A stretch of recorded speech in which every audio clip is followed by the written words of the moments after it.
Գիտեք այն զգացողությունը, երբ կյանքը կարծես նույն տեմպով է ընթանում, մինչ որ հանկարծ ամեն ինչ կանգ է առնում։ Այդպես էլ նրա հետ պատահեց այդ վերելակում, ընկերության ամենավախեցված մարդու կողքին։ Բայց ճակատագիրը պատահական չի կանգ առնում, այն կանգ է առնում, որ բացահայտի այն ճշմարտությունները, որոնք մենք փորձում ենք թաքցնել։ Եվ այսօր ես պատմելու եմ ձեզ, թե ինչպես լռությունը սիրո վերածվեց, իսկ գաղտնիքը կապի։ Հուսով ենք, ձեզ դուր կգա այս պատմության հուզիչ շրջադարձը, սերը ցույց կտա կյանքի գեղեցկությունը։ Եթե հավանեք, բաժանորդագրվեք մեր ալիքին։ Մի մոռացեք մեզ ասել, թե որտեղից եք դիտում։ Երկուշաբթի առավոտը սկսվեց ինչպես մյուս բոլորը Մարինե Սարգսյանի համար։ Զարթուցիչը զանգեց առավոտյան ժամը 6-ին, կոտրելով փոքրիկ բնակարանի լռությունը, որը նա կիսում էր իր լավագույն ընկերուհու Ջուլիայի հետ, Երանի արևելյան հատվածի Կոնդ թաղամասում։ Մարինեն դանդաղ վեր կացավ, դեռ քնկոտ, շարունակեց իր առավոտյան առօրյան այն ճշգրտությամբ, ով տարիներ շարունակ կրկնում է նույն շարժումները։ Արագ ցնցուղ, սուրճ հացով ու կարագով, հայելու մեջ մի հայացք, շագանակագույն մազերը զուսպ հանգույց անելու համար, պարզ, բայց անթերի գործնական հագուստի զգույշ ընտրություն։ Ոչինչ աչքի ընկնող։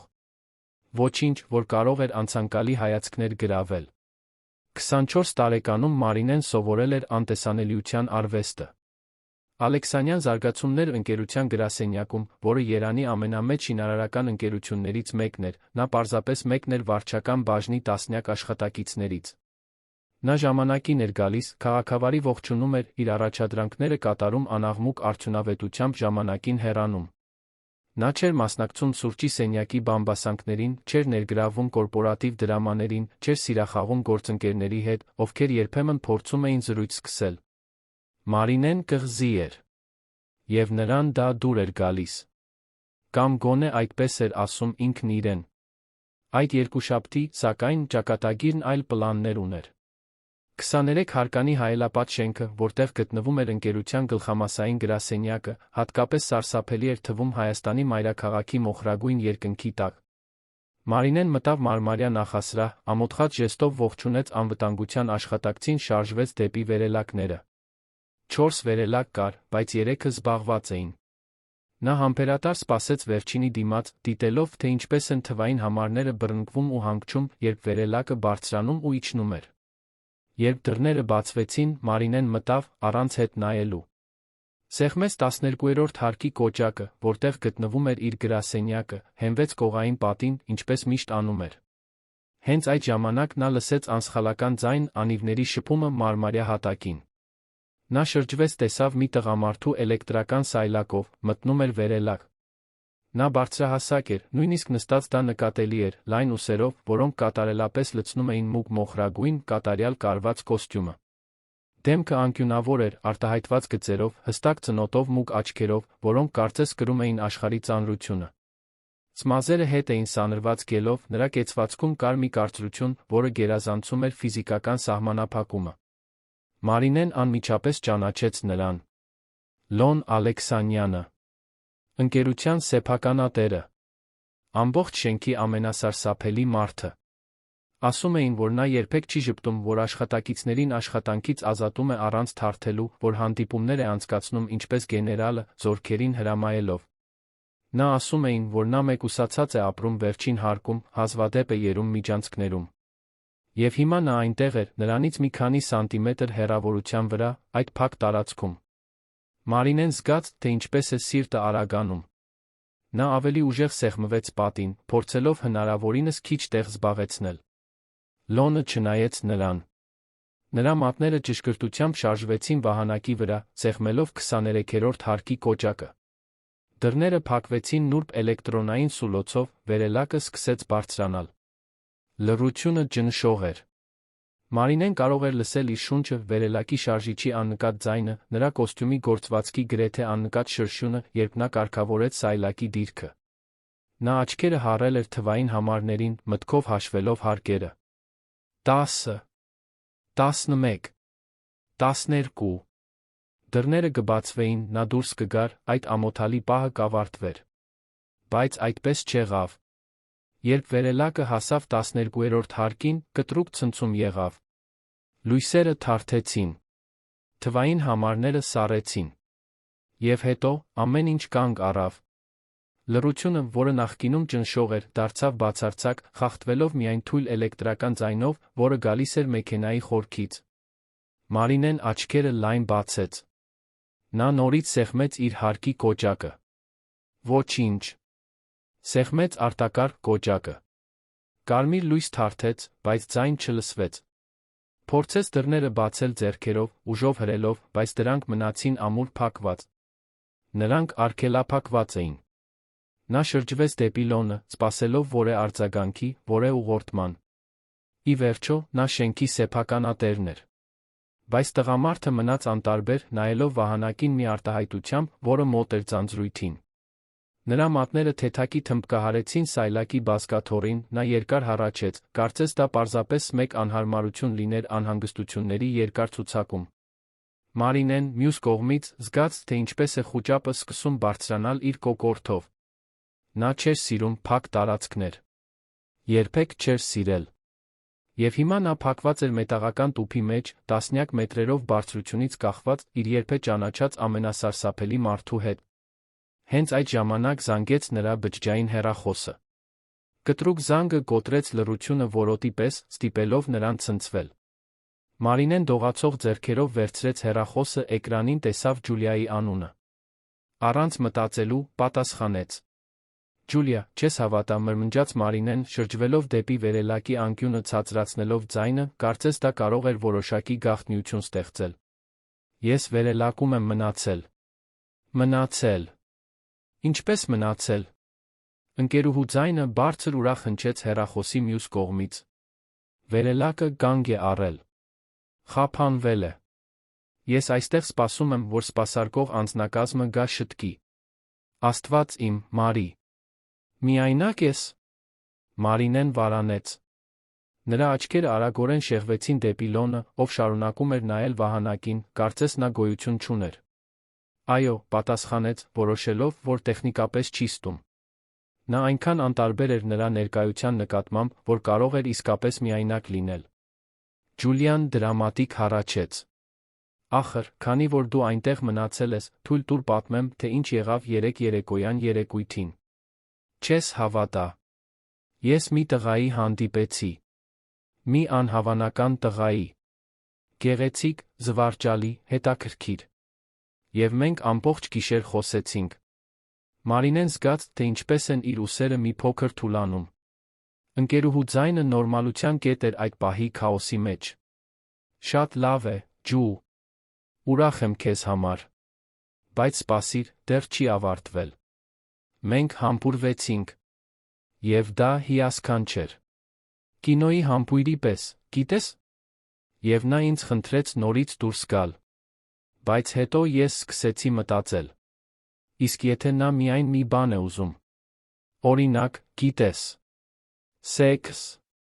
Եվ հետո ես հիշեցի, որ դու ասում էիր, որ այսօրվա տղամարդիկ միայն դա են ուզում, որ ոչ ոք այլս համբերություն չունի մարդուն իսկապես ճանաչելու համար։ Մարինեն հառաչեց, հենելով ճակատը վերելակի սառը պատին։ Ես գիտեմ, Ջու։ Հենց դա էլ ես եմ զգում։ Բոլորը չափազանց արագ են ուզում ամեն ինչ։ Ոչ ոք չի ուզում ոչինչ կառուցել։ Միայն ուզում են անմիջապես անկողին ցատկել, հետո անհետանալ։ Հենց այդպես։ Եվ դու, քո 24 տարեկանում, դեռ սպասում ես ճիշտ տղային։ Ես քեզ հիանում եմ, Մարի։ Իրոք։ Որովհետև դու չես հրաժարվել նրանից, ինչին հավատում ես։ Դու քեզ չես տվել ցանկացած մեկին, պարզապես այն պատճառով, որ հասարակությունն ասում է, որ պետք է։ Մարինեն զգաց, թե ինչպես է դեմքը տաքանում։ Նա չէր սիրում խոսել այդ մասին, բայց Ջուլիայի հետ, իր դեռահասության տարիներից ընկերուհու հետ, դա այլ էր։ Ջուլիան միակ մարդն էր, ով գիտեր նրա գաղտնիքը։ Միակը, ով չէր դատում նրան։ Ես պարզապես ուզում եմ զգալ, որ դա իրական է, գիտես։ Որ դա պարզապես ֆիզիկական գրավչություն չէ։ Ես ուզում եմ զգալ, որ մարդը հոգ է տանում իմ մասին։ Որ համբերություն ունի։ Որ ինձ չի ճնշի։ Ես ուզում եմ իմ կուսությունը տալ մեկին, ով արժանի է։ Մեկին, ով ինձ ապահով կզգա։ Բառերը դուրս եկան, նախքան նա կկարողանար զդել դրանք։ Եվ միայն երբ նա ավարտեց խոսելը, Մարինեն հասկացավ, թե ինչ էր հենց նոր ասել։ Բարձրաձայն։ Վերելակում։ Նրա սիրտը մեկ վայրկյան կանգ առավ։ Դանդաղ, կարծես սարսափ ֆիլմում լիներ, նա շրջվեց։ Լոն Ալեքսանյանը նրան էր նայում։ Նրա մուգ աչքերը հառած էին նրան, այդ հայացքում կար մի բան, որը Մարինեն չկարողացավ վերծանել։ Դա ծաղր չէր։ Դա կարեկցանք չէր։ Դա զարմանքի հետաքրքրության միջ էր։ Մի հոնք թեթակի բարձրացած էր, նրա շրթունքները, որոնք նախկինում ուղիղ խիստ գիծ էին կազմում, այժմ թեթակի բացված էին։ Մարինեն զգաց, թե ինչպես է արյունը դուրս գալիս իր դեմքից։ Նա անջատեց հեռախոսը, առանց Ջուլիային հրաժեշտ տալու, առանց բացատրությունների։ Նրա մատները այնքան էին դողում, որ նա գրեթե գցեց սարքը։ Ես, սկսեց նա, բայց ձայնը ընդհատվեց։ Նա կոկորդը մաքրեց, նորից փորձեց։ Ես կարծում էի, որ միայնակ եմ։ Լոնը շարունակեց նայել նրան լուռ։ Վայրկյանները ձգվեցին ժամերի պես։ Մարինեն ուզում էր, որ գետինը բացվի կուլ տա իրեն։ Ուզում էր, որ վերելակը ընկնի վերջ դնի այդ տանջանքին։ Ուզում էր լինել ցանկացած այլ տեղ, բացի այստեղից։ Վերջապես, Լոնը խոսեց։ Նրա ձայնը խորն էր, խռպոտ, բնական իշխանությամբ լի։ Ակնհայտորեն, այդպես չէր։ Տոնը չոր էր, գրեթե հեգնական, բայց դրանում դաժանություն չկար։ Այնուամենայնիվ, Մարինեն զգաց, թե ինչպես են արցունքներն այրում իր աչքերը։ Նա ուժեղ գծեց ներքի շրթունքը, վճռականորեն չլացելու։ Ոչ նրա առաջ։ Ոչ այն մարդու առաջ, ով կարող էր կործանել նրա կարիերան մեկ բառով։ Կներեք, շշնջաց նա։ Դա բոլորովին անտեղի էր։ Ես չպետք է պատասխանեի հեռախոսին։ Ես չպետք է խոսեի անձնական բաների մասին։ Խնդրում եմ, մոռացեք, թե ինչ լսեցիք։ Լոնը թեթակի թեքեց գլուխը, կարծես գնահատում էր նրան։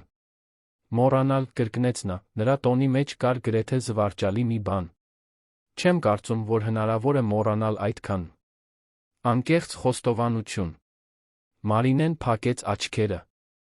Դա կարող էր լինել միայն մղձավանջ։ Երբ նա բացեր աչքերը, նա կլիներ իր անկողնում, արթնանալով նոր օրվան, դրանցից ոչ մեկը տեղի չէր ունենա։ Բայց երբ նա բացեց աչքերը, Լոնը դեռ այնտեղ էր։ Եվ դեռ նրան էր դիտում այդ թափանցող հայացքով, որը կարծես տեսնում էր նրա միջով։ Լռությունը նորից տիրեց վերելակում։ Բայց այս անգամ այլ էր։ Դա պարզապես անհարմար չէր։ Դա լի էր անբացատրելի մի բանով։ Մի լարվածություն, որը Մարինեն չգիտեր ինչպես անվանել։ Հենց այդ ժամանակ վերելակի վահանակի ռադիոն վերջապես ճռճռաց, մի մետաղական ձայն արձագանքեց փոքրիկ տարածքում։ Պարոն Ալեքսանյան, սա սպասարկումն է։ Մենք էլեկտրական խնդիր ունենք համակարգում։ Մոտ 20 րոպեից դուրս կբերենք ձեզ այնտեղից։ Կներեք անհարմարության համար։ Լոնը սեղմեց պատասխան կոճակը։ Խնդիր չկա։ Մենք այստեղ լավ ենք։ Մարինեն լավ չէր զգում իրեն։ Ընդհակառակը։ Բայց նա ոչինչ չասաց։ Պարզապես ավելի սեղմվեց անկյունում, ցանկանալով անտեսանելի դառնալ։ Եվս 15 րոպե լռություն անցավ։ Մարինեն աչքերը հառած էր հատակին, հրաժարվելով նայել Լոնին։ Նա կարող էր զգալ նրա հայացքը իր վրա, ծանր համար, բայց նա խիզախություն չուներ նայելու նրան։ Նա էր, ով կոտրեց լռությունը։ Քանի տարեկան ես։ Հարցը նրան անակնկալի բերեց։ Մարինեն դանդաղ բարձրացրեց աչքերը։ 24։ Եվ որքան ժամանակ է, ինչ այստեղ ես աշխատում։ 3 տարի։ Վարչական բաժնում։ 12-րդ հարկում։ Լոնը գլխով արեց, կարծես մշակում էր տեղեկությունը։ Երբեք քեզ չեմ տեսել նախկինում։ Մարինեն գրեթե ծիծաղեց։ Իհարկե ոչ։ Նա անտեսանելի էր։ Միշտ եղել է։ Ես զուսպ եմ։ Զուսպ, կրկնեց նա, այս անգամ հաստատ հեգնանքի նշույլ կար։ Այո։ Նկատեցի։ Մարինեի դեմքը նորից այրվեց։ Պարոն Ալեքսանյան, խնդրում եմ։ Ես իսկապես ցավում եմ այն ամենի համար, ինչ տեղի ունեցավ։ Գիտեմ, որ դա չափազանց անտեղի էր։ Խոստանում եմ, որ դա չի կրկնվի։ Եվ խնդրում եմ, մի ազատեք ինձ աշխատանքից դրա համար։ Ազատել քեզ աշխատանքից։ Լոնը հոնքերը կիտեց, կարծես գաղափարը անհեթեթ լիներ։ Ինչու պետք է դա անեի։ Որովհետ ես անձնական բաներ ասացի։ Որովհետ ես անպրոֆեսիոնալ էի։ Որովհետ դուկույս ես 24 տարեկանում դրա համար ամոթ չես զգում։ Մարինեն զգաց, թե ինչպես են իր այտերը բոցավառվում։ Նա բացեց բերանը, բայց ոչ մի բառ դուրս չեկավ։ Լոնը թեթակի առաջ թեքվեց սայլակում։ Ես քեզ աշխատանքից չեմ ազատի, օրիորդ։ Իրականում, ես հետաքրքրված եմ։ Հետաքրքրված, կրկնեց Մարինեն, շփոթված։ Դու խոսեցիր իրական կապ ցանկանալու մասին։ Համբերություն ունեցող մեկին ցանկանալու մասին։ Ով քեզ չի ճնշի։ Նա դադար տվեց, նրա մուգ աչքերը կարծես թափանցում էին նրա հոգու միջով։ Սրանք հազվագյուտ հասկացություններ են այսօրվա աշխարհում։ Հատկապես Երանում։ Հատկապես քո սերնդի մարդկանց շրջանում։ Մարինեն չգիտեր ինչ ասել։ Նա պարզապես նայում էր Լոնին, փորձելով հասկանալ, թե ուր էր գնում այդ զրույցը։ Քանի՞։ Տղամարդ փորձեց փոխել քո կարծիքը, հարցրեց նա։ Շատեր, պատասխանեց նա, կամացուկ։ Բայց ոչ ոք համբերություն չուներ։ Բոլորը արագ բան էին ուզում։ Մակերեսային։ Ոչ ոք չէր հոգում ինձ իսկապես ճանաչելու մասին։ Լոնը դանդաղ գլխով արեց։ Եվ դու պարզապես մերժեցիր բոլորին։ Այո։ Որովհետ ես հրաժարվում եմ այդքան կարևոր բան տալ մեկին, ով արժանի չէ։ Մեկին, ով ինձ մարմնականից բացի այլ արժեք չի տեսնում։ Նրա ձայնում կար մի համոզմունք, որը նա ինքն էլ չէր սպասում։ Մարինեն նկատեց, որ այժմ ավելի վճռական էր խոսում, պաշտպանելով իր ընտրությունները, իր ճշմարտությունը։ Լոնը դիտեց նրանց մի քանի վայրկյան։ Ապա, նրա զարմանքին, նա ժպտաց։ Դա լայն կամ ջերմ ժպիտ չէր։ Դա պարզապես շրթունքների անկյունների թեթ կորություն էր, գրեթե աննկատ։ Բայց այն կար։ Դու հետաքրքիր կին ես, օրիորդ։ Մարինեն չգիտեր ինչպես արձագանքել։ Իմ անունը Մարինե է, ասաց նա, առանց մտածելու։ Մարինե Սարգսյան։ Մարինե, կրկնեց նա, կարծես փորձում էր անվան ձայնը։ Լոն Ալեքսանյան։ Բայց կարծում եմ, դու արդեն գիտես, թե ես ով եմ։ Բոլորը գիտեն, թե դուք ով եք, պարոն Ալեքսանյան։ Լոն։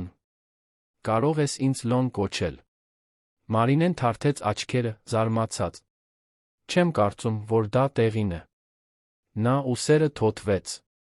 Հաշվի առնելով, որ դու հենց նոր ինձ պատմեցիր քո կուսության մասին, կարծում եմ, որ կարող ենք խուսափել չափազանց շատ ձականություններից։ Մարինեն ուզում էր միաժամանակ ծիծաղել լացել։ Այդ իրավիճակն այնքան անհեթեթ էր, այնքան սյուրռեալ, որ նա չգիտեր ինչպես մարսել այն։ Հենց այդ պահին վերելակը ցնցվեց։ Լույսերը վերականգնվեցին։ Թվային համարները սկսեցին թարթել, դանդաղորեն, շատ դանդաղորեն, վերելակը սկսեց իջնել։ Մարինեն հառաչեց թեթացումից։ Վերջապես։ Երբ դռները բացվեցին նախասրահում, նա արագ դուրս եկավ, առանց հետ նայելու։ Բայց նախքան նա կկարողանար հեռանալ, նա լսեց Լոնի ձայնը իր թիկունքից։ Մարինե։ Նա կանգ առավ, բայց չշրջվեց։ Մինչ հանդիպում։ Այդ երկու բառերում կար մի բան, որը ստիպեց նրա սիրտը արագանալ։ Դա սպառնալիք չէր։ Դա խոստում չէր։ Դա ինչ-որ բան էր մեջտեղում։ Ինչ-որ բան, որը նրան անհանգիստ թողեց օրվա մնացած մասում։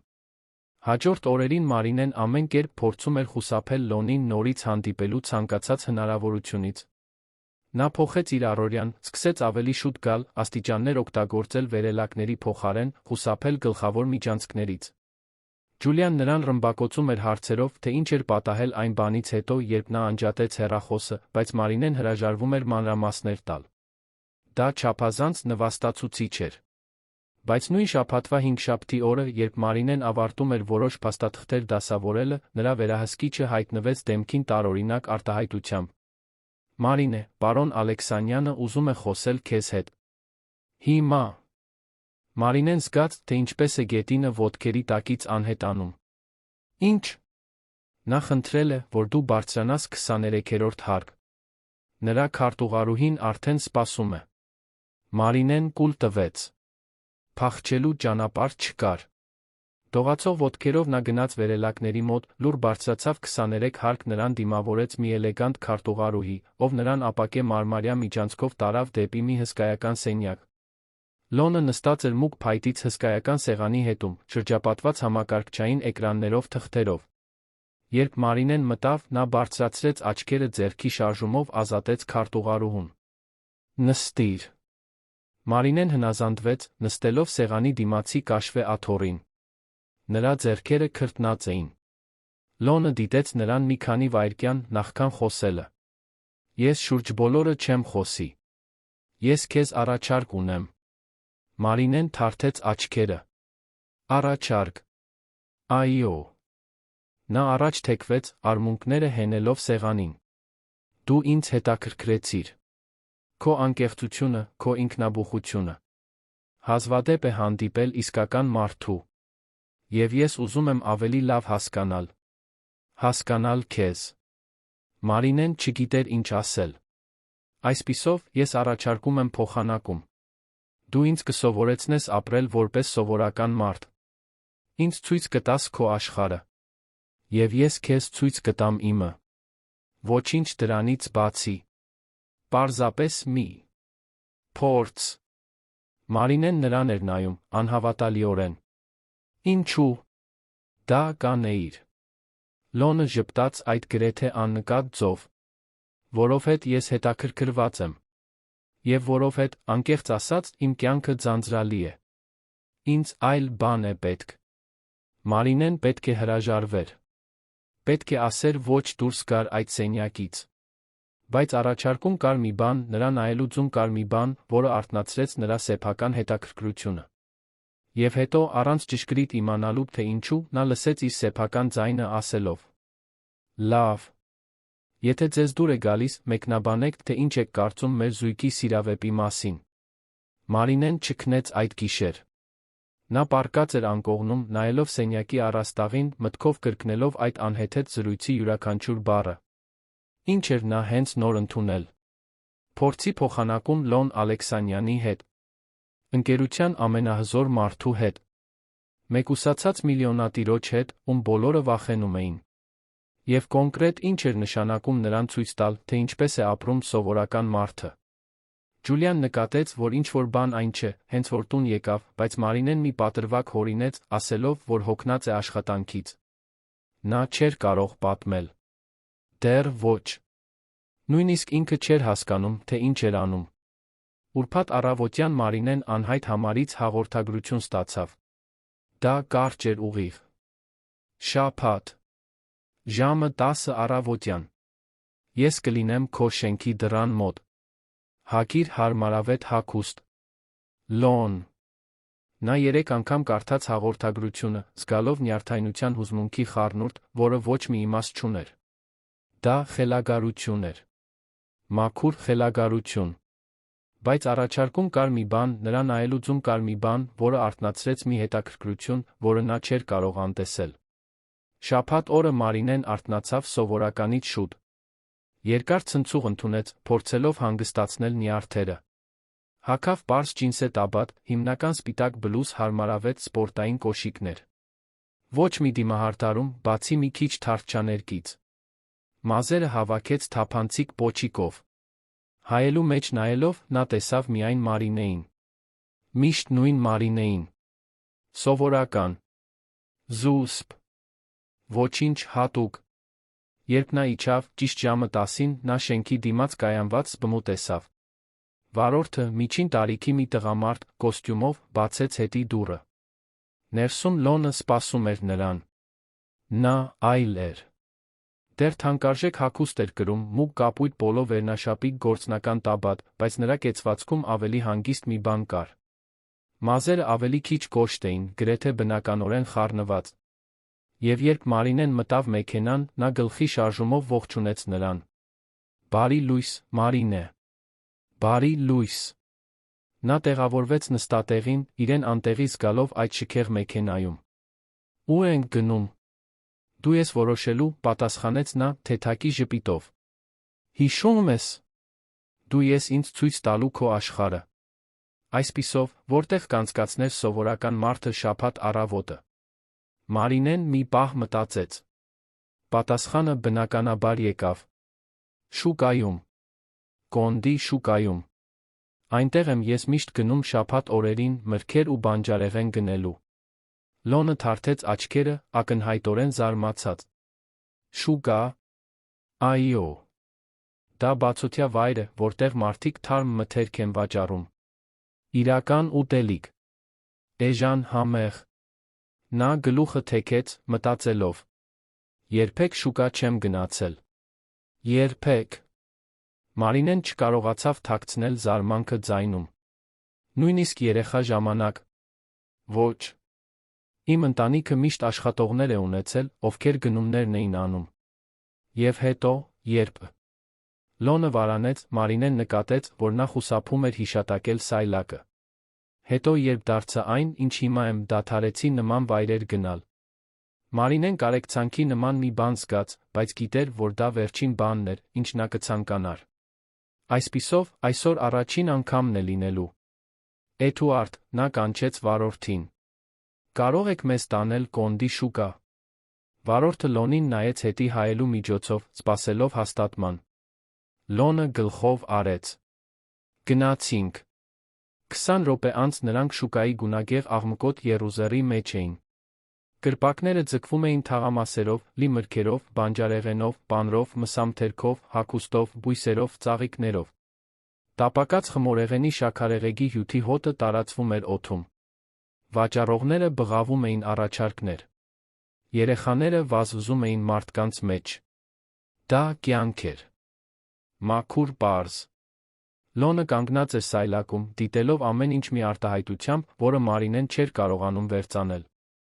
Այնտեղ կար զարմանք, գուցե նույնիսկ մի փոքր անհարմարություն, բայց նա մի բան, որը կարծես հետաքրքրություն էր։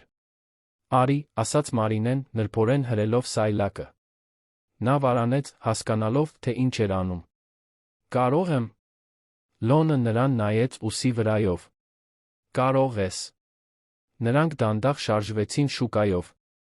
Մարինեն կանգ առավ մրգերի կրպակի մոտ, սկսեց նարինջներ ընտրել, ստուգելով քաշը, գնահատելով կեղը։ Կրպակատերը, մոխրագույն բեղերով մի տարեց տղամարդ, ժպտաց նրան։ Մարինե։ Ինչպե՞ս ես, աղջիկս։ Իսկ ո՞վ է այդ երիտասարդը։ Բարի լույս, պարոն Հովհաննես։ Սա Լոնն է։ Ընկեր։ Լոնը հոնքը բարձրացրեց ընկեր բառը լսելիս, բայց ոչինչ չասաց։ Ընկեր, հա։ Պարոն Հովհաննեսը խորամանկորեն թարթեց աչքերը։ Լավ տղա է, ըստ երույթին։ Ախր, այս նարինջները քաղցր են, ինչպես մեղրը։ 1 կիլո վերցրու։ Մարինեն ժպտաց վերցրեց նարինջները։ Մինչ պարոն Հովհաննեսը կշռում փաթաթում էր դրանք շագանակագույն թղթով, նա շրջվեց դեպի Լոնը։ Ուզում ես ինչ-որ բան ընտրել։ Նա նայեց մրգերին, ակնհայտորեն չիմանալով, թե որտեղից սկսել։ Ես գաղափար չունեմ, թե ինչպես նարինջ ընտրել։ Մարինեն ծիծաղեց։ Հեշտ է։ Պետք է լինի ամուր, բայց ոչ չափազանց կոշտ։ Ծանր։ Եվ կեղը չպետք է մուգ բծեր ունենա։ Լոնը զգուշորեն վերցրեց մի նարինջ, կարծես թանկարժեք փխրուն մի բան լիներ։ Նա թեթակի շոշափեց, ստուգելով ամրությունը։ Սա կլինի։ Մարինեն զննեց։ Կատարյալ։ Ինչ-որ բան փոխվեց նրա դեմքին։ Դա ամբողջական ժպիտ չէր, բայց շրթունքների անկյունները թեթակի կորացան, աչքերում կար մի փայլ, որը նախկինում չկար։ Նրանք շարունակեցին շուկայով, կանգ առնելով մի քանի կրպակներում։ Մարինեն գնեց լոլիկ, 1000 կարտոֆիլ։ Նա Լոնին ցույց տվեց, թե ինչպես ընտրել յուրաքանչյուր ապրանք, բացատրելով այն հնարքները, որոնք տարիներ առաջ սովորել էր մորից։ Նա ուշադիր լսում էր, հարցեր տալով, ապրանքներին դիպչելով գրեթե մանկական հետաքրքրությամբ։ Երբ հասան խմորեղենի կրպակին, Մարինեն կանգ առավ։ Պետք է փորձել։ Ինչ փորձել։ Խմորեղեն։ Երանի լավագույն խմորեղենը հենց այստեղ է։ Լոնը նայեց իմպրովիզացված կրպակին, եռացող յուղով տապակին, քրտնած վաճառողին, ով խմորեղենը շրջում էր հսկայական պատարագ։ Մարդկանց հերթ էր սպասում, հոտը անդիմադրելի էր։ 2 մսով խմորեղեն, խնդրեց Մարինեն, մեկնած մի քանի թղթադրամ։ Երբ խմորեղենները հասան, թղթե անձեռոցիկներով փաթաթված, Լոնը կասկածանքով նայեց դրանց։ Ձեռքերով են ուտում։ Ձեռքերով։ Եվ զգուշությամբ։ Տաք է։ Լոնը վերցրեց խմորեղենը, թեթակի փչեց զգուշորեն կծեց։ Մարինեն դիտեց, թե ինչպես է փոխվում նրա արտահայտությունը։ Աչքերը լայն բացվեցին։ Նա դանդաղ ծամեց, կարծես մարսում էր յուրաքանչյուր համը։ Սա անհավատալիորեն համեղ է։ Մարինեն ծիծաղեց։ Ես գիտեմ։ Ես այստեղ եմ գալիս մանկուց։ Մայրս ինձ ամեն շաբաթ էր բերում։ Մենք խմորեղեն էինք ուտում, շաքարեղեգի հյութ էինք խմում, տուն վերադառնում պայուսակներով բեռնված։ Նա դադար տվեց, ձայնը դառնալով ավելի մեղմ։ Դրանք լավագույն օրերն էին։ Լոնը դիտեց նրան։ Նա մահացել է։ Մարինեն գլխով արեց։ 5 տարի առաջ։ Քաղցկեղից։ Ցավում եմ։ Շնորհակալություն։ Նա նորից ժպտաց, տխրությունը հեռացնելով։ Բայց հիշողությունները լավն են։ Եվ ես շարունակում եմ այստեղ գալ։ Դա նրան կենդանի է պահում, ինչ-որ կերպ։ Նրանք լուռ ավարտեցին խմորեղենը, դիտելով շուկայի շարժը։ Դրանում կար ինչ-որ հանգստացնող բան։ Ինչ-որ պարզ իսկական բան, որը Մարինեն նկատեց, որ ինչ-որ կերպ դիպչում էր Լոնին։ Ինչ ենք անում հիմա, հարցրեց նա, նրա ձայնում կար մի բացություն, որը նախկինում չկար։ Հիմա։ Մարինեն մտածեց։ Հիմա ավտոբուս նստում տուն ենք գնում։ Լոնը թարթեց աչքերը։ Ավտոբուս։ Այո։ Հասարակական տրանսպորտ։ Այսպես է մարդկանց մեծ մասը տեղաշարժվում Երանում։ Ես, Լոնը վարանեց, նայելով սայլակին։ Չգիտեմ, կկարողանամ։ Մարինեն ծնկի իջավ նրա կողքին, նրա աչքերի մակարդակին։ Ես քեզ կօգնեմ։ Եթե ուզում ես փորձել, ես քեզ կօգնեմ։ Նա երկար նայեց նրան։ Ապա գլխով արեց։ Լավ։ Վարորդը սպասում էր մեքենայի մոտ, բայց Մարինեն նրան թափահարեց, ցույց տալով, որ սպասելու կարիք չկա։ Նա Լոնը գնացին ավտոբուսի կանգառ։ Երբ մեքենան հասավ, նա օգնեց Լոնին բարձրանալ սայլակների համար նախատեսված հատուկ հարթակը։ Դա դժվար գործընթաց էր, նա տեսավ, թե ինչպես է հիասթափությունը անցնում նրա դեմքով, բայց նա չհանձնվեց։ Լցված ավտոբուսի ներսում Մարինեն բռնեց նրա սայլակը, հավասարակշռությունը պահելու համար, մինչ մեքենան ճոճվում էր փողոցներով։ Մարդիկ նայում էին։ Ոմանք հետաքրքրությամբ, ոմանք կարեկցանքով։ Լոնը դեմքը անարտահայտիչ էր պահում, բայց Մարինեն նկատում էր նրա ուսերի կարծրությունը, հայացքներից անհարմարությունը։ Նա թեքվեց, շշնջաց. Անտեսիր։ Նրանք կարոր չեն։ Լոնը բարձրացրեց աչքերը նրա վրա։ Իսկ դու իմ հանդեպ կարեկցանք չես զգում։ Մարինեն պահեց նրա հայացքը։ Ոչ։ Ես տեսնում եմ մի խիզախ տղամարդու, ով բավականաչափ քաջ է դուրս գալու իր հարմարավետության գոտուց։ Դա կարեկցանքի արժանի չէ։ Դա հիացմունքի արժանի է։ Ինչ-որ բան փոխվեց նրա աչքերում։ Մի մեղմություն, որը Մարինեն նախկինում չէր տեսել։ Երբ նրանք իջան ավտոբուսից իր շենքի մոտ, Լոնը հետ նայեց, դիտելով, թե ինչպես է մեքենան հեռանում։ Ես հենց նոր նստեցի իմ առաջին ավտոբուսը 15 տարվա մեջ։ Եվ ինչ կարծիքի ես։ Դա, նա փնտրեց ճիշտ բառը։ Մարդկային էր։ Մարինեն ժպտաց։ Հենց այդպես։ Մարդկային։ Անկատար։ Իրական։ Լոնը նրան նայեց մի ինտենսիվությամբ, որը ստիպեց Մարինեի սիրտը արագանալ։ Դու տարբերվում ես բոլոր այն մարդկանցից, ում ճանաչում եմ։ Դա լավ է, թե՞։ Վատ։ Դեռ չգիտեմ։ Բայց դա հետաքրքրական է։ Նրանք մի քանի ակնթարթ կանգնած մնացին այնտեղ, քաղաքի աղմուկի մեջ։ Ապա Լոնը կոտրեց լռությունը։ Հիմա իմ հերթն է։ Քո հերթը։ Այո։ Դու ինձ ցույց տվեցիր քո աշխարհը։ Հաջորդ հանգստյան օրերին ես քեզ ցույց կտամ իմը։ Մարինեն կուլ տվեց։ Չգիտեմ, պատրաստ եմ դրան։ Պետք չէ լինել։ Նա ժպտաց այդ գրեթե աննկատ ժպիտով։ Պարզապես արի։ Եվ նախքան նա կկարողանար պատասխանել, նա արդեն հեռանում էր, վերադառնալով բմոյին, որը անաղմուկ հայտնվել էր անկյունում։ Հաջորդ շաբաթը անցավ մշուշի մեջ։ Մարինեն հազիվ էր կարողանում կենտրոնանալ աշխատանքի վրա։ Նրա միտքը անընդհատ վերադառնում էր այդ շաբաթ օրվան, Լոնի արտահայտություններին, նրան, թե ինչպես էր նա այդքան զգուշորեն բռնել խմորեղենը, կարծես թանկարժեք մի բան լիներ։ Ջուլիան նկատեց, որ ինչ-որ բան այլ էր, բայց Մարինեն շարունակում էր խուսափել ամբողջական բացատրություններ տալուց։ Հինգշաբթի օրը նրան ուղղված մի փաթեթ եկավ։ Ներսում մուգ կապույտ երկար զգեստ, էլեգանտ, բայց ոչ չափազանցված, որին կցված էր մի զույգ զուսպ կրունկներով կոշիկներ մի փոքրիկ ձեռքի պայուսակ։ Կար մի բացիկ։ Շաբաթվա համար։ Հուսով եմ, դուր կգա։ Լոն։ Ջուլիան գրեթե ընկավ աթոռից, երբ տեսավ։ Բացատրիր դա։ Հիմա։ Մարինեն հառաչեց։ Դա ընկեր էր։ Ընկեր։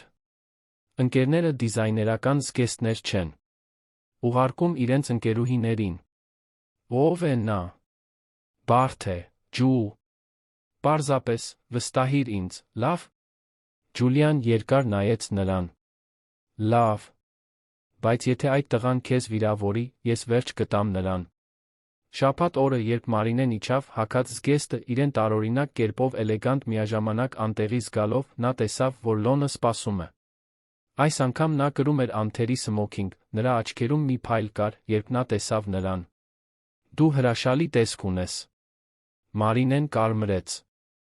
Շնորհակալություն։ Եվ շնորհակալություն զգեստի համար։ Կարիք չկար։ Կարիք կար։ Նա ցույց տվեց մեքենան։ Գնացինք։ Նրանք լուր շարժվեցին Երանի փողոցներով, մինչ հասան կենտրոն թաղամասի մի վեհաշուկ շենքի։ Միջոցառումը բարեգործական ընթրիք էր երանյան բիզնես էլիտայի համար։ Հարյուրավոր անթերի հագնված մարդիկ, շամպայնի բաժակներ, մատուցողներ, սկուտեղներով շրջող, լարային քարյակ, ֆոնին նվագող։ Մարինեն իրեն լիովին անտեղի զգաց։ Այնտեղ բոլորը կարծես այլ աշխարհի էին պատկանում։ Մի աշխարհ, որը իրենը չէր։ Լոնը նկատեց նրա վարանումը։ Շնչիր։ Դու ինձ հետ ես։ Բայց, բոլոր այդ մարդիկ։ Նրանք։ Քեզ ինձ նման։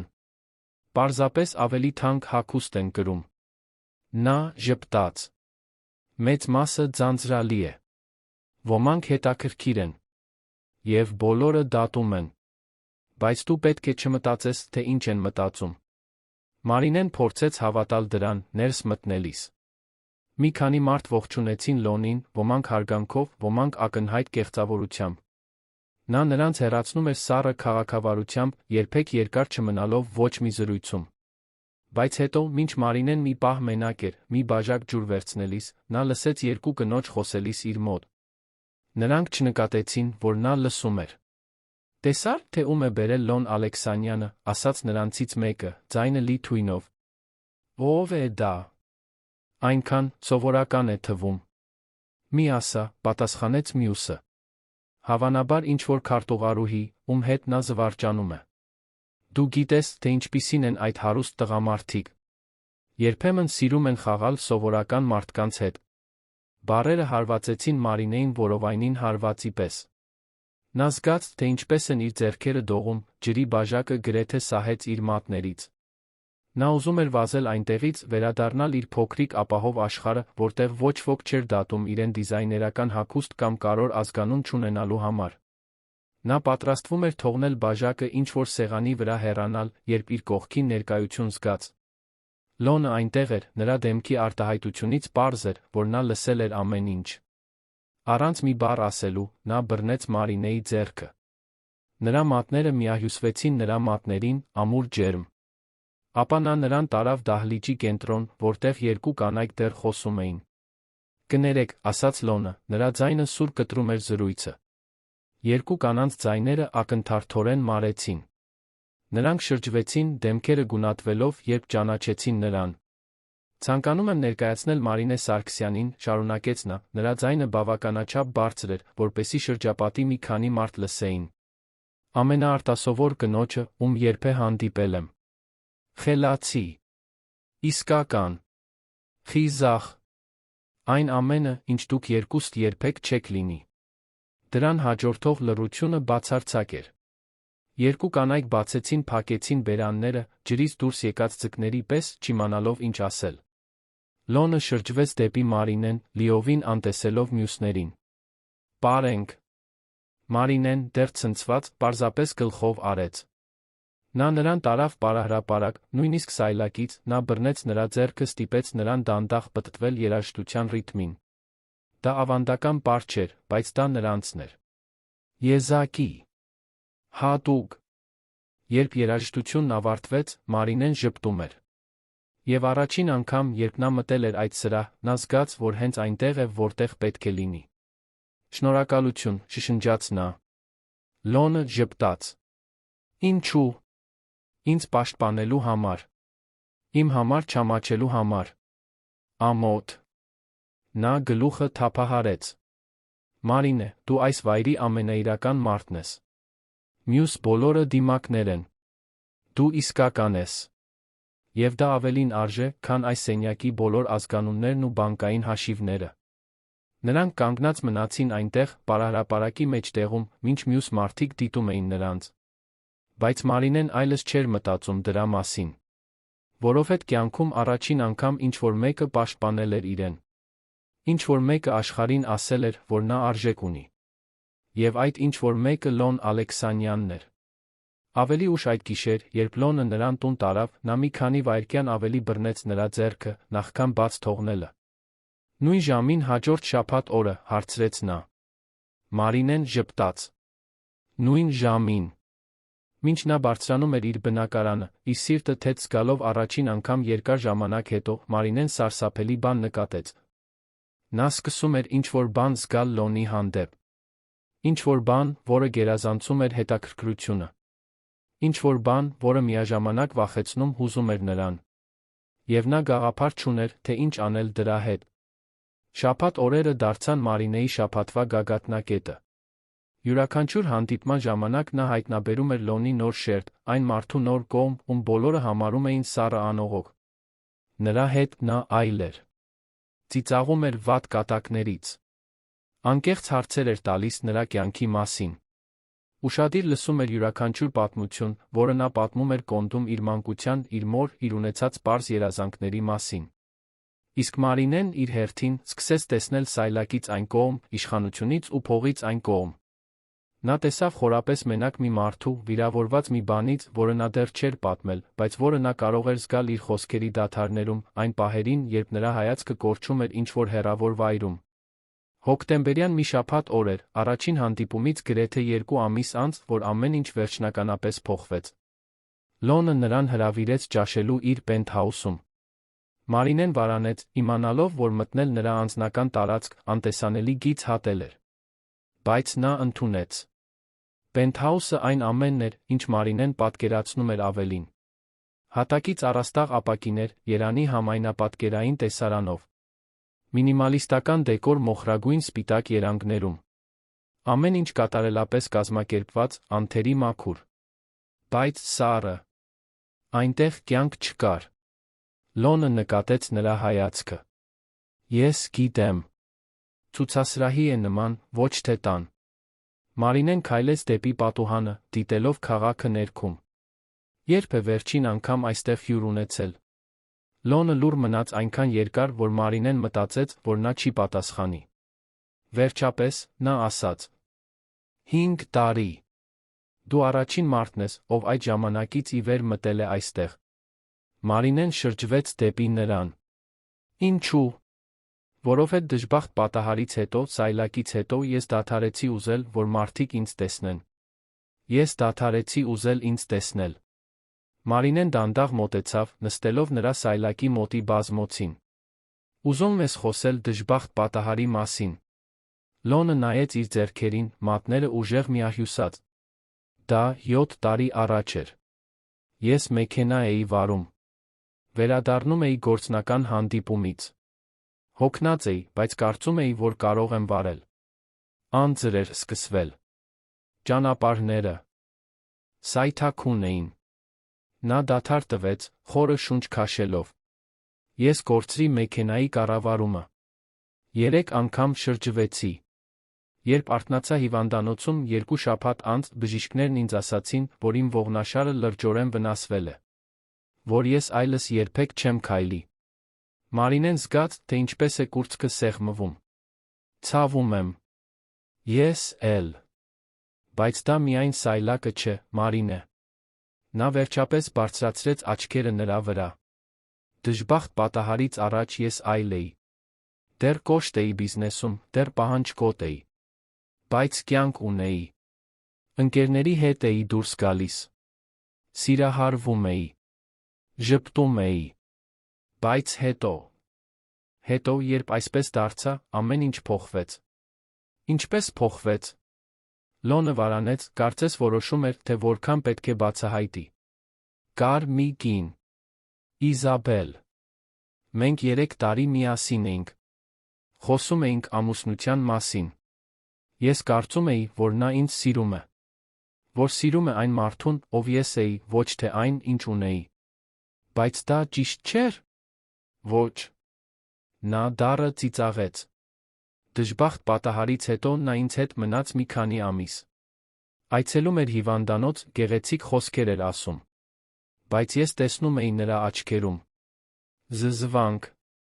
կարեկցանք, հիասթափություն։ Եվ հետո, մի օր, ես իմացա, որ նա ինձ դավաճանում է։ Իմ այն ժամանակվա լավագույն ընկերոջ հետ։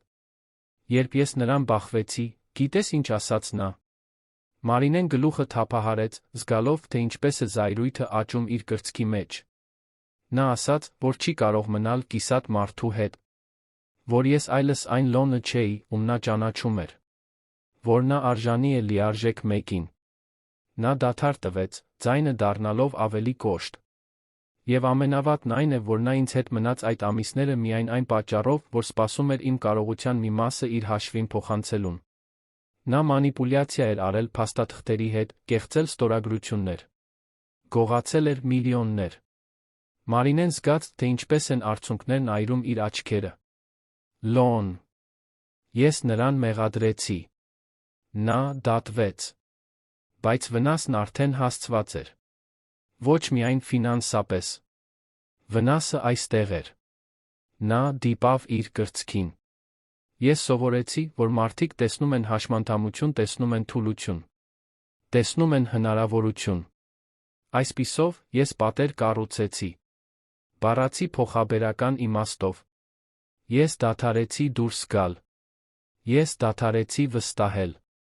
Ես դադարեցի ապրել։ Մարինեն չմտածեց։ Պարզապես շարժվեց։ Նա սահեց բազմոցից, ծնկի իջավ նրա առաջ, բռնեց նրա ձեռքերը։ Լոն, դու կիսատ մարդ չես։ Դու ավելի շատ մարդ ես, քան ցանկացած մեկը, ում ես երբեք ճանաչել եմ։ Դու խիզախ ես։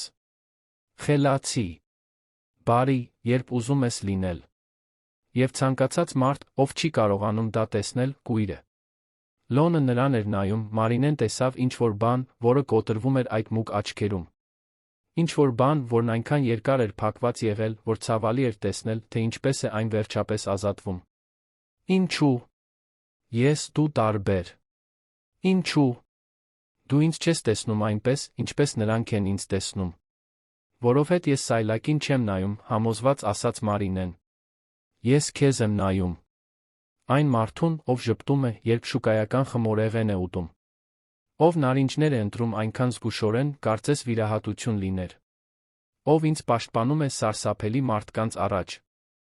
Ես քեզ եմ տեսնում, Լոն։ Միայն քեզ։ Նա բաց թողեց նրա ձեռքերը, դրանք բերեց նրա դեմքին, բռնելով նրան մի նրբությամբ, որը հակադրվում էր նրա ուժին։ Մարինե, դու ինձ վախեցնում ես։ Ինչու։ Որովհետև դու ստիպում ես ինձ նորից ապրել ցանկանալ։ Եվ ես չգիտեմ, պատրաստ եմ դրան։ Մարինեն իր ձեռքերը դրեց նրա ձեռքերի վրա։ Պետք չէ իմանալ։ Մենք միասին կբացահայտենք։ Եվ հետո, դանդաղ, նա թեքվեց։ Մարինեն փակեց աչքերը։ Երբ նրա շրթունքները դիպան նրա շրթունքներին, կարծես աշխարհը կանգ առավ։ Դա կրքոտ կամ հուսահատ համբույր չէր։ Դա մեղմ էր։ Հարգալից։ Հարցական։ Կարծես նա հարցնում էր, թե արդյոք դա լավ էր։ Եվ Մարինեն պատասխանեց, խորացնելով համբույրը, ցույց տալով, որ այո, դա ավելին էր, քան լավ։ Երբ բաժանվեցին, երկուսն էլ շնչահեղձ էին։ Լոնը հենեց ճակատը նրա ճակատին։ Ես չեմ ուզում փչացնել սա։ Չես փչացնի, շշնջաց Մարինեն։ Ես քեզ վստահում եմ։ Բառերը կարծես խորը դիպան նրան։ Ես արժանի չեմ քո վստահությանը։ Թող ես որոշեմ, թե ինչին ես արժանի կամ ոչ։ Նրանք մնացին այնտեղ ամբողջ կեսօրը, զրուցելով։ Մարինեն պատմեց իր մոր մասին, թե ինչպես էր նա քաջաբար պայքարել քաղցկեղի դեմ, թե ինչպես էր իր հայրը հուզականորեն հեռացել կորստից հետո, ստեղծելով մի դատարկություն, որը Մարինեն դեռ կրում էր։ Պատմեց իր անապահովության մասին, թե ինչպես էր նա միշտ իրեն անտեսանելի զգացել, թե ինչպես էր կուսությունը ոչ թե բարոյական ընտրություն, այլ պաշտպանություն հետագա հիասթափություններից։ Լոնը իր հերթին ավելին բացահայտեց իր կյանքի մասին մինչ դժբախտ պատահարը։ Այն մասին, թե ինչպես էր նա կառուցել իր կայսրությունը գրեթե միայնակ, կատարյալ լինելու մշտական ճնշման մասին, հաջողության հետ եկող մենակության մասին։ Եվ այն մասին, թե ինչպես էր Իզաբելի դավաճանությունից հետո կորցրել ոչ միայն վստահելու կարողությունը, այլ փորձելու ցանկությունը։ Բայց դու ստիպում ես ինձ փորձել, ասաց նա, բռնելով նրա ձեռքը։ Եվ դա ինձ սարսափեցնում է։ Ինձ էլ, խոստովանեց Մարինեն։ Նրանք սկսեցին ավելի հաճախ հանդիպել։ Ոչ միայն շաբաթ օրերին, այլ շաբաթվա ընթացքում։ Զուսպ ընթրիքներ, երկար զրույցներ գիշերվա կեսին, հարմարավետ լռության պահեր։ Լոնը սկսեց հաճախել նրա բնակարանը, ճանաչելով Ջուլիային, ով սկզբում նրան անվստահորեն էր վերաբերվում, բայց աստիճանաբար նվաճվեց նրա անկեղծությամբ։ Մարինեն նա ավելի շատ ժամանակ էր անցկացնում նրա պենթհաուսում, կյանք հաղորդելով այդ սառը տարածքին։ Պատուհաններին բույսեր դրեց, մի քանի բարձր փոխեց ավելի տաք գույների, գրքեր թողեց սուրճի սեղանին։ Աստիճանաբար Լոնի տունը սկսեց տուն թվալ։ Բայց ամեն ինչ հեշտ չէր։ Մարինեի կազմակերպած ընթրիքներից մեկում, իր բնակարանում, նա հրավիրեց իր հորը, Անտոն Սարգսյանին։ Հանդիպումը սկզբից լարված էր։ Անտոնը համեստ ծագումով տղամարդ էր, ամբողջ կյանքում շինարարության աշխատող, կոշտացած ձեռքերով անվստահ հայացքով։ Երբ նա տեսավ Լոնին, նրա արտահայտությունը փակվեց։ Այսպիսով, դու ես այդ Լոնը, ասաց նա, առանց ձեռքը սեղմելու։ Պարոն Սարգսյան, ուրախ եմ ձեզ հետ ծանոթանալու համար։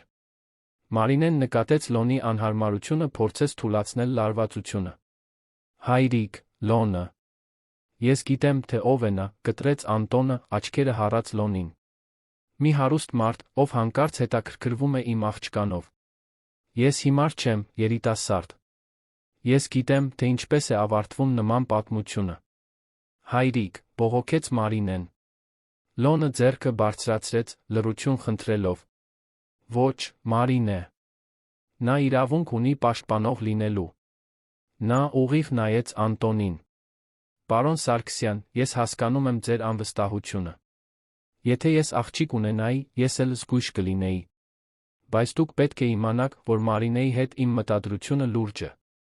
Նա փոխել է իմ կյանքը մի ձով, որը ես նույնիսկ չգիտեմ ինչպես բացատրել։ Եվ ես մտադիր չեմ վիրավորել նրան։ Հարուստ տղամարդիկ միշտ դա են ասում, մրմնջաց Անտոնը։ Մինչ հոգնում են խաղից վերադառնում։ Հանգիստ մնաց։ Ես հասկանում եմ, որ իմ խոսքերը հիմա ձեզ համար ոչինչ չեն նշանակում։ Այսպիսով, ես գործերով կապացուցեմ։ Ես այստեղ կլինեմ։ Ամեն օր, եթե Մարինեն թույլ տա։ Որովհետև նա ինձ համար խաղալիք չէ։ Նա իմ կյանքի ամենակարևոր մարդն է։ Անտոնը երկար նայեց նրան։ Ապա հառաչեց. Ես քեզ վրա աչք կպահեմ, երիտասարդ։ Ցանկացած բան, ցանկացած նշան, որ դու խաղում ես նրա զգացմունքների հետ, դու ստիպված կլինես ինձ հետ գործ ունենալ։ Լոնը գլխով արեց։ Արդար է։ Ընթրիքը շարունակվեց անհարմար լռության մեջ, բայց Մարինեն տեսավ, թե ինչպես է ինչ-որ բան փոխվում իր հոր աչքերում։ Դա ամբողջական ընդունում չէր, բայց դա սկիզբ էր։ Հաջորդ ամիսներին Լոնն ապացուցեց իր խոսքերը։ Նա հայտնվում էր Մարինեի բնակարանում, բերելով ծաղիկներ, գրքեր, որոնք կարծում էր, որ նրան դուր կգան, փոքրիկ ժեստեր, որոնք ցույց էին տալիս, որ նա ուշադրություն է դարձնում ամեն ինչին, ինչ նա ասում էր։ Նա ավելի հաճախ էր հանդիպում Անտոնին, միշտ հարգալից, միշտ համբերատար, մինչ որ տարեց տղամարդը սկսեց փափկել։ Մարինեն իր հերթին բացահայտեց Լոնի շերտեր, որոնց գոյության մասին նա չգիտեր։ Նա զվարճալի էր, երբ հանգստանում էր։ Նա ուներ չոր խելացի հումորի զգացում։ Նա սիրում էր հին ֆիլմեր, պոեզիա կարդալ։ Նա դաշնամուր էր նվագում, թե հազվադեպ, երբ Մարինեն մի անգամ բռնեց նրան նվագելիս, երաժշտությունն այնքան տխուր գեղեցիկ էր, որ նա լացեց։ Բայց նրանց միջ ֆիզիկական մտերմությունը զգույշ էր։ Լոնը երբեք չէր ճնշում։ Նրանք համբուրվում էին, գրկվում էին, երբեմն գրկած քնում էին։ Բայց նա երբեք ավելին չէր խնդրում։ Եվ Մարինեն գիտեր, որ նա սպասում էր իրեն։ Նրան ժամանակ էր տալիս։ Տարածություն։ Անվտանգություն։ Դա դեկտեմբերյան մի գիշեր էր, վերելակում առաջին հանդիպումից 6 ամիս անց, որ Մարինեն վերջապես ասաց. Ես պատրաստ եմ։ Նրանք պենթհաուսում էին, բազմոցին պառկած, ֆիլմ դիտելիս։ Լոնը նրան նայեց, շփոթված։ Ինչի՞ համար պատրաստ։ Մարինեն նստեց, շրջվելով դեպի նրան։ Ամեն ինչի համար։ Քեզ համար։ Մեզ համար։ Նա խորը շունչ քաշեց։ Ես ուզում եմ ինձ քեզ տալ, Լոն։ Բայց ոչ միայն ֆիզիկապես։ Հուզականորեն։ Ամբողջովին։ Ես ուզում եմ լինել քոնը։ Լոնը նույնպես նստեց, նրա աչքերը փնտրելով նրան։ Մարինե, դու վստահ ես։ Շտապելու կարիք չկա։ Ես կարող եմ սպասել այնքան, որքան քեզ հարկավոր է։ Ես գիտեմ։ Եվ հենց դրա համար եմ պատրաստ։ Որովհետ դու ինձ ժամանակ տվեցիր։ Որովհետ դու ինձ հարգեցիր։ Որովհետ դու ինձ ապահով զգալ տվեցիր մի ձով, որ ոչ ոք երբեք չէր արել։ Նա բռնեց նրա դեմքը։ Ես քեզ սիրում եմ, Լոն։ Բառերը օդում մնացին։ Դա առաջին անգամն էր, որ նրանցից որևէ մեկը դա բարձրաձայն ասում էր։ Լոնը փակեց աչքերը, կարծես կլանում էր բառերը, դրանք պահելով իր ներսում ինչ-որ ապահով տեղում։ Երբ նա նորից բացեց դրանք, այնտեղ արցունքներ կային։ Ես էլ եմ քեզ սիրում, Մարինե։ Ավելի շատ, քան կարծում էի, որ հնարավոր է նորից մեկին սիրել։ Նրանք համբուրվեցին, այս անգամ այդ համբույրում խոստում կար։ Ապագայի, պարտավորության, իսկական սիրո խոստում։ Բայց նախքան նրանք կկարողանային ավելի հեռուն գնալ, Լոնը հեռացավ։ Սպասիր։ Ինչ։ Նա բռնեց նրա ձեռքերը։ Եթե մենք դա անելու ենք, ես ուզում եմ դա ճիշտ անել։ Ես ուզում եմ, որ դա հատուկ լինի։ Ոչ այստեղ, ոչ այսպես։ Մարինեն թարթեց աչքերը։ Ինչ ես ասում։ Լոնը ժպտաց, այդ հազվագյուտ գեղեցիկ ժպիտով, որն այժմ ավելի ու ավելի հաճախ էր հայտնվում։ Ամուսնացիր ինձ հետ։ Մարինեն զգաց, թե ինչպես է սիրտը կանգ առնում։ Ինչ։ Ամուսնացիր ինձ հետ, Մարինե։ Ես հիմա մատանի չունեմ, գուցե սա աշխարհի ամենառոմանտիկ առաջարկը չէ, բայց ես այլս չեմ կարող սպասել։ Ես քեզ ուզում եմ որպես իմ կին։ Ես ուզում եմ քեզ հետ կյանք կառուցել։ Ես ուզում եմ ծերանալ քո կողքին։ Մարինեն հիմա լացում էր, արցունքները ազատորեն հոսում էին դեմքից։ Լոն, ես։ Եթե պատասխանը ոչ է, ես հասկանում եմ։ Ես կարող եմ շտապողական լինել։ Ես կարող եմ։ Այո։ Նա կանգ առավ։ Ինչ։ Այո, ես կամուսնանամ քեզ հետ։ Մարինեն ծիծաղեց արցունքների միջից։ 1000 անգամ այո։ Լոնը նրան քաշեց իր գիրկը, երկուսն էլ միաժամանակ ծիծաղեցին ու լացեցին, բռնելով միմյանց, կարծես աշխարհը կարող էր անհետանալ, եթե նրանք բաց թողնեին միմյանց։ Ավելի ուշ, երբ Մարինեն վերջապես տուն գնաց, նա հազիվ էր կարողանում հավատալ, թե ինչ էր պատահել։ Նա նշանված էր։ Նա ամուսնանալու էր Լոն Ալեքսանյանի հետ։ Այն մարդու հետ, ում նա հանդիպել էր վերելակում փակված, այն մարդու հետ, ում բոլորը վախենում էին, այն մարդու հետ, ում նա սիրում էր իր էության յուրաքանչյուր թելով։ Երբ նա պատմեց Ջուլիային, ընկերուհին այնքան բարձր գոռաց, որ հարանները պատին թակեցին։ Երբ նա պատմեց հորը, Անտոնը երկար լուռ մնաց։ Ապա, նրա զարմանքին, նա ժպտաց։ Նա լավ մարդ է, Մարինե։ Լավ հոգ տարավ քո մասին։ Իմ օրհնությունն ունի։ Հաջորդ օրերին Լոնը հայտնվեց մատանիով։ Դա չափազանցված չէր, բայց գեղեցիկ էր։ Միայնակ ադամանտ սպիտակ ոսկուց, զուսպ էլեգանտ։ Կատարյալ նրա համար։ Ամուսնության ամսաթիվը նշանակվեց 3 ամիս անց։ Դա կլիներ փոքր, մտերիմ արարողություն միայն ամենակարևոր մարդկանց ներկայությամբ։ Մարինեն շքեղություն չէր ուզում։ Նա սեր էր ուզում։ Եվ Լոնը համաձայնեց։ Բայց ամուսնությունից առաջ Լոնը պնդեց մի ժեստի վրա։ Նա Մարինեին խնդրեց իրեն տանել Անտոնի տուն։ Կոնդի համեստ բնակարանում Լոնը Մարինեի օգնությամբ մտավ փոքրիկ սենյակ։ Հակադրությունը դաժան էր։ Պարզ տունը, հին կահույքը, փոքր հեռուստացույցը։ Բայց այնտեղ սեր կար։ Հիշողություններ կային։ Պատմություն կար։ Անտոնը նրանց դիմավորեց, զարմացած այցելությունից։ Լոնը շրջվեց դեպի Մարինեն։ Կարող ես ինձ օգնել։ Ինչով օգնել։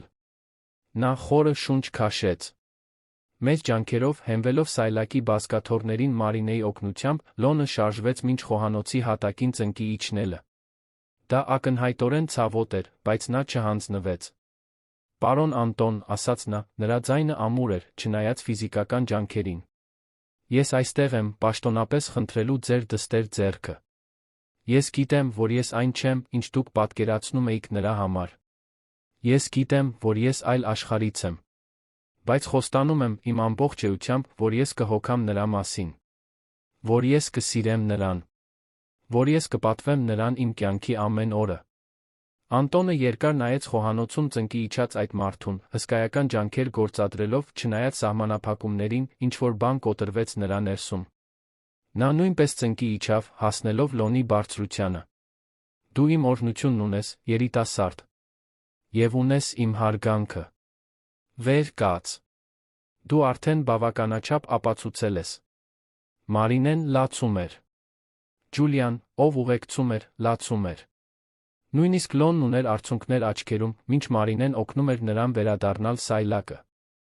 Այդ գիշեր, երբ նրանք տուն էին վերադառնում, Լոնը բռնեց Մարինեի ձեռքը։ Շնորհակալություն։ Ինչու։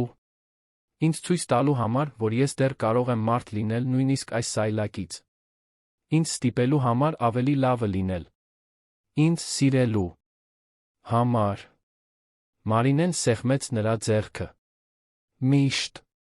Հարսանիքի օրը լուսացավ Երանի համար հազվագյուտ կապույտ երկնքով։ Մարինեն շուտ արթնացավ, սիրտը արագ զարկում էր, նյարդայնության հուզմունքի խառնուրդը անցնում էր նրա երակներով։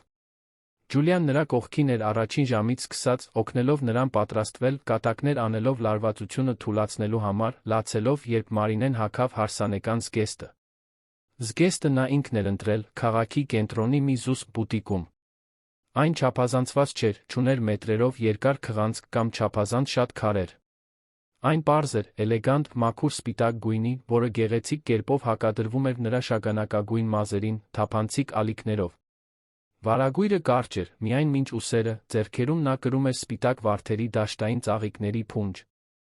Դու հրաշալի տեսք ունես, ասաց Ջուլիան, արցունքներ աչքերում։ Ամենագեղեցիկը, ում ես երբե տեսել եմ։ Մարինեն նայեց հայելուն հազիվ ճանաչեց իրեն նայող կնոջը։ Նա այլս վարչական բաժնի զուսպ անտեսանելի Մարինեն չէր։ Նա վստահ, շողշողուն կին էր, պատրաստ ամուսնանալու իր սիրելի տղամարդու հետ։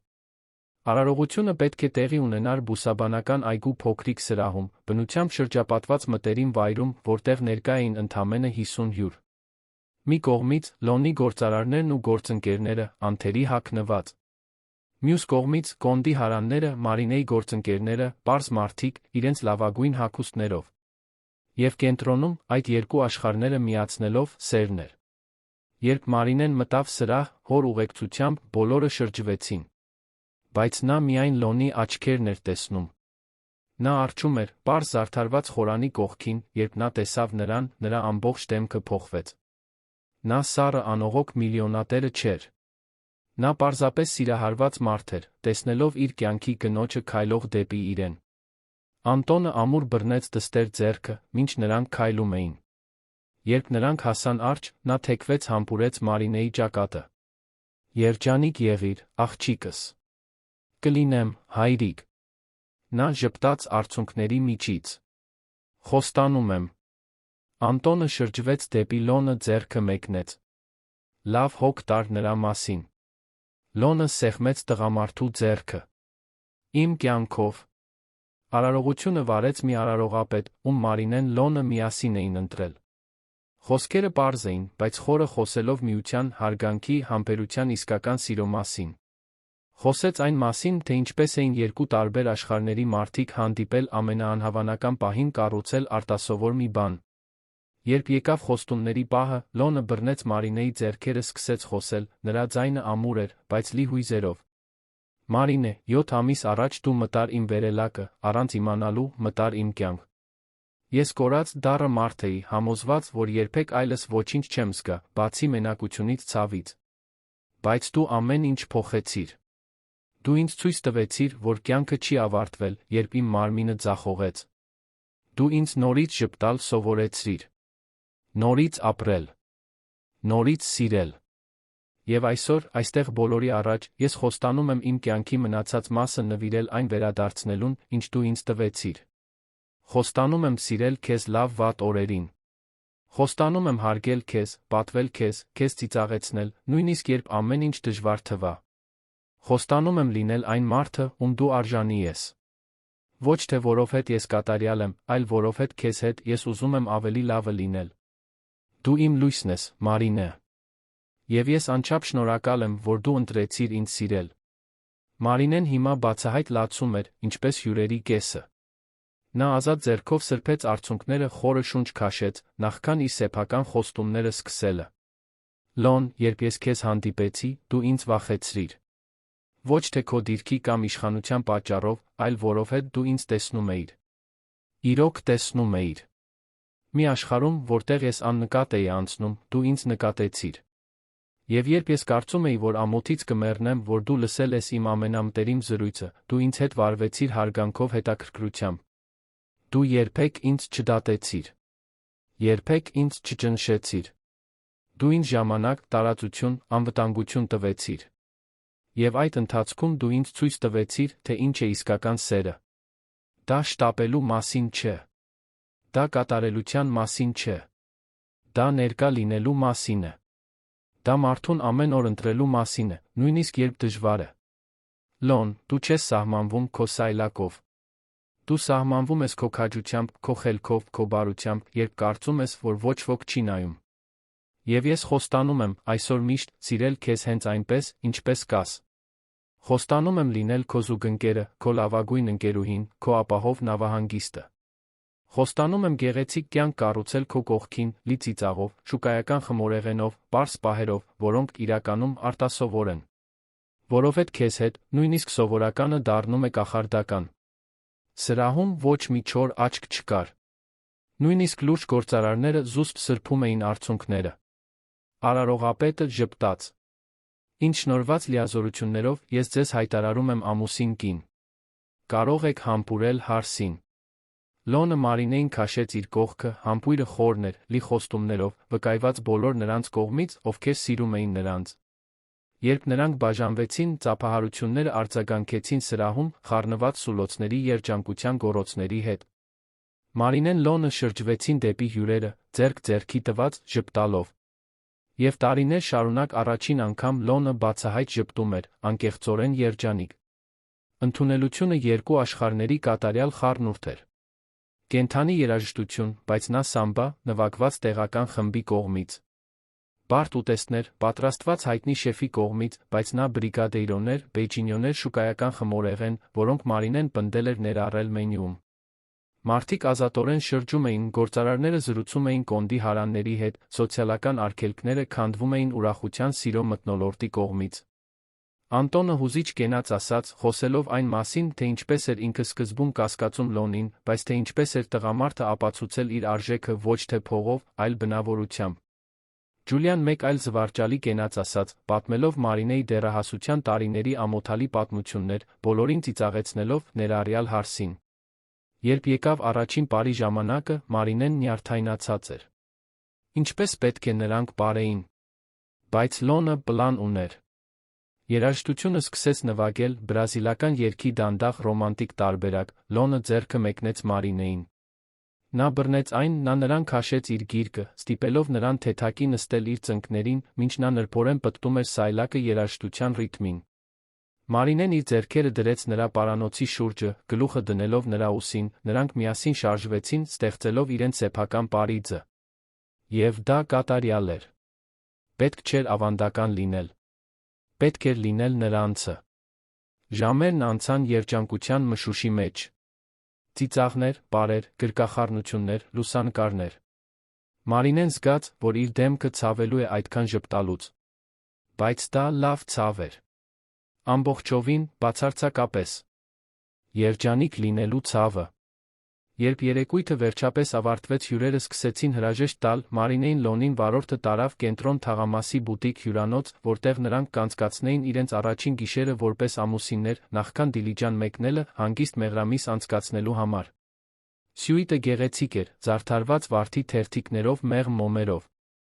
Բայց Մարինեն հազիվ նկատեց դեկորացիան։ Նրա ուշադրությունը ամբողջովին Լոնի վրա էր, ով խնդրել էր վարորդին իրենց մենակ թողնել, հիմա նրան դիտում էր մի ինտենսիվությամբ, որը ստիպում էր նրա սիրտը արագանալ։ Դու նյարդայնացած ես, մեղմ ասաց նա։ Դա հարց չէր։ Մարինեն գլխով արեց։ Մի քիչ։ Ոչ թե վախից։ Պարզապես որովհետ։ Դա կարոր է։ Դու կարոր ես։ Լոնը մոտեցավ, բռնելով նրա ձեռքը։ Մարինե, պետք է մի բանի մասին խոսենք նախքան։ Նա կրծքի մեջ սեղմում զգաց։ Ինչի՞։ Մասին։ Այն մասին, թե ինչպես է դա աշխատելու։ Ֆիզիկապես, ի նկատի ունեմ։ Նա մի պահ շեղեց հայացքը, Մարինեն այնտեղ խոցելիություն տեսավ։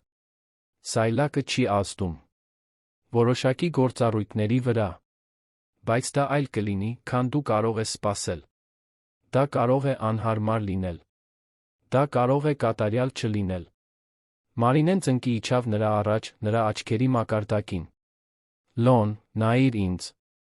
Նա հնազանդվեց, նրա մուգ աչքերը հանդիպեցին նրա աչքերին։ Ես կատարելություն չեմ սպասում։ Ես քեզ եմ սպասում։ Քեզ, քո էությամբ։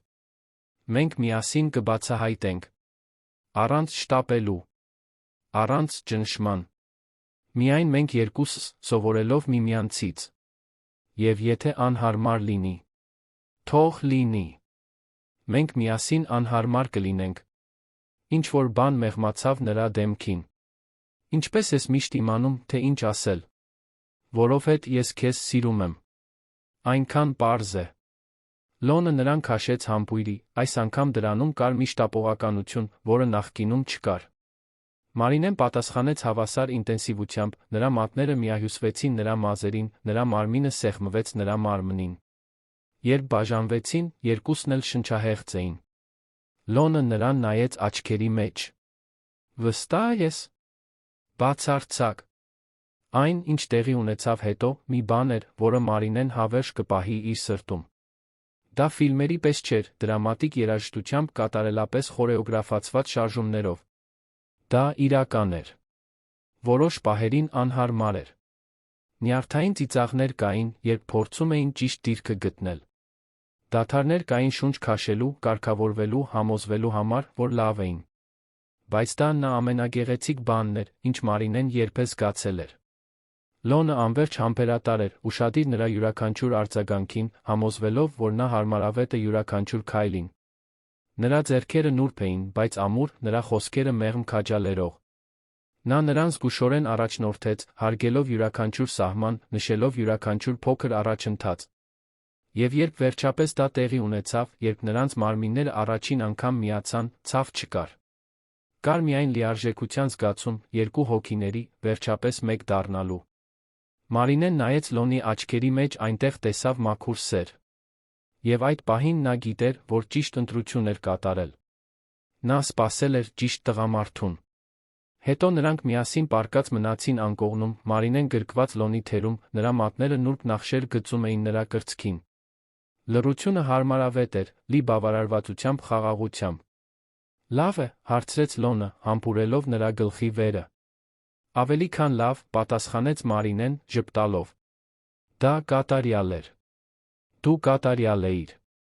Նույնիսկ բոլոր անհարմար կարգավորումներով։ Հատկապես անհարմար կարգավորումներով։ Մարինեն բարձրացրեց գլուխը, նրան նայելու համար։ Լոն, դա իրական էր։ Դա մենք էինք։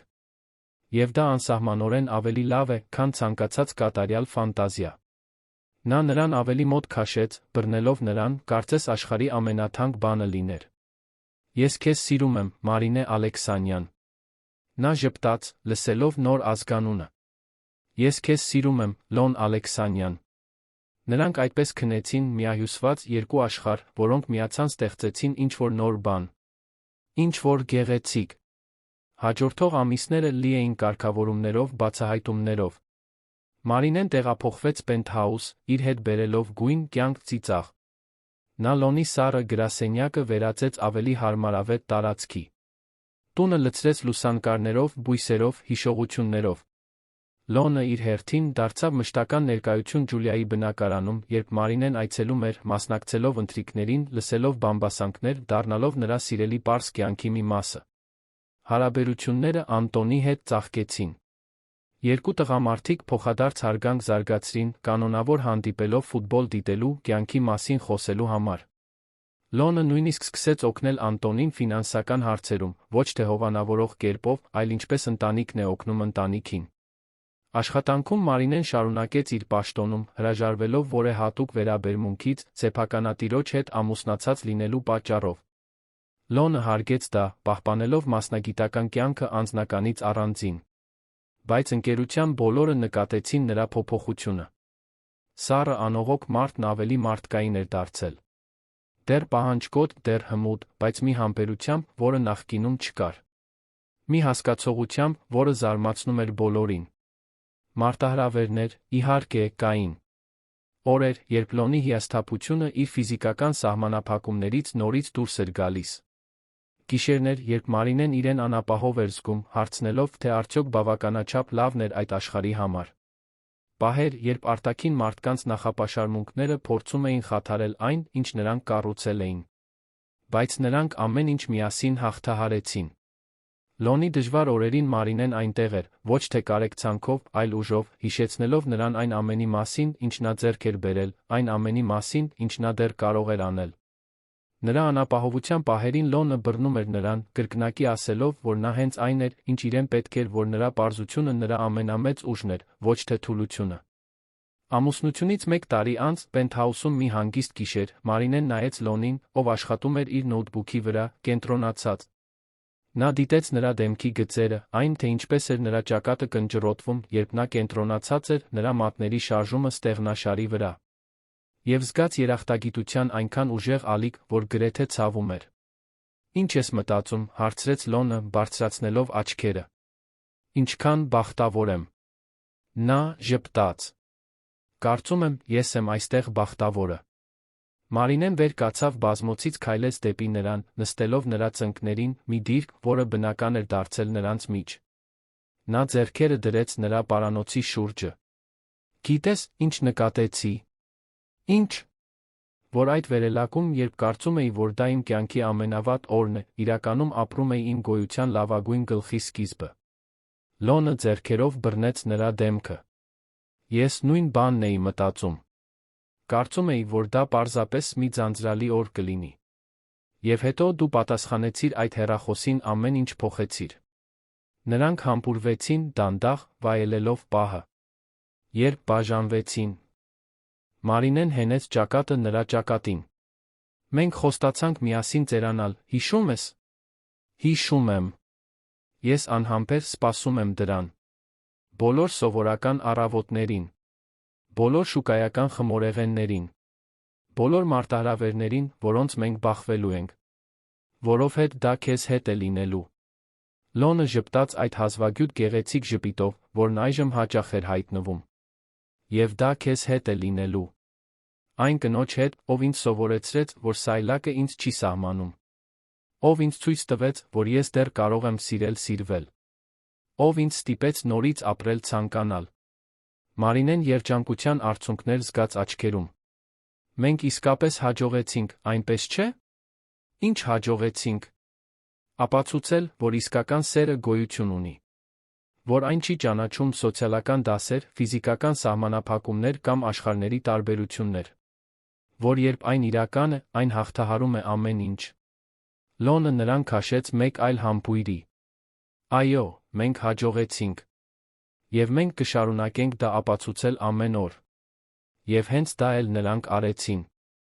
Ոչ թե որովհետ հեշտ էր։ Ոչ թե որովհետ կատարյալ էր։ Այլ որովհետ իրական էր։ Որովհետ սեր էր։ Եվ իսկական սերը նրանք հայտնաբերեցին կատարելության կարիք չունի։ Այն պարզապես երկու մարդու կարիք ունի, ովքեր պատրաստ են ընտրել միմյանց օրեցօր, լավ-վատ պահերին, ուրախություններում, դժվարություններում։ Մարինեն նայեց պենթհաուսի պատուհանից, տեսնելով երան քաղաքը անսահմանորեն տարածվող արջում, լույսերը թարթում էին ինչպես երկրային աստղեր։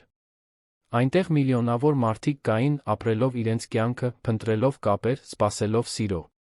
Եվ նա գտել էր իրենը ամենաանհավանական ձով, խափանված վերելակում, այն մարդու հետ, ում բոլորը վախենում էին, բայց ում նա սովորեց խորապես սիրել։ Լոնը մատները սահեց նրա մազերով, մի ժեստ, որը հանգստացնող էր դարձել։ Ուր կորար։ Ոչ մի տեղ, պատասխանեց Մարինեն, ժպտալով։